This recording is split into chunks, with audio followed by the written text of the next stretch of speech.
En saknar, en sorg, en jävla massa minnen. Där finns något inom mig som aldrig någonsin försvinner. En obeskrivlig känsla, både kärlek och hat. Jag gjorde allting, men jag fick ingenting tillbaks. Nu känns det som att livet börjar gå i samma spår. Saknar livet som vi hade, men jag börjat att förstå. Det kommer aldrig tillbaks. Jag måste glömma det som var. Du har förändrat dig så mycket, du är inte den du var. Du är lycklig utan mig, jag ser du skrattar och du ler. Men vad fan ska jag göra? Jag bara fejkar mer och mer. Jag säger att jag glömde ju att allt är helt okej. Men fuck it, hur ska jag någonsin glömma dig? Det var du och jag för alltid, det var så det skulle vara. Det var bara med dig som jag kunde må bra. Men nu är det för sent, jag förlorar allt det bra. Det enda jag har kvar är tomma ord som du sa. Wherever you go, whatever you do, I will be right here waiting for you.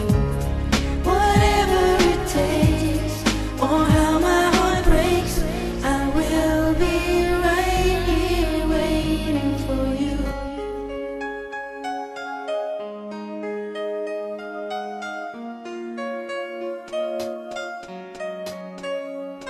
Det var mycket som gick fel och jag ångrar allt jag sagt. Men att svika mig så där var väl ändå lite elakt. Jag saknar dig så mycket, har du glömt allting du sa? Det skulle alltid vara vi, alltid bara du och jag. Men mina drömmar har krossats för länge sedan. Jag hoppas bara att jag kan bli lycklig sen igen. Att det finns någon där ute som känner som jag, som har blivit lämnad och besviken, som kan få mig att må bra. Man ska aldrig sluta hoppas, det har jag gjort. Du är inte värd mig längre, du har spelat dina kort. Du har haft dina chanser, varför gjorde du så där?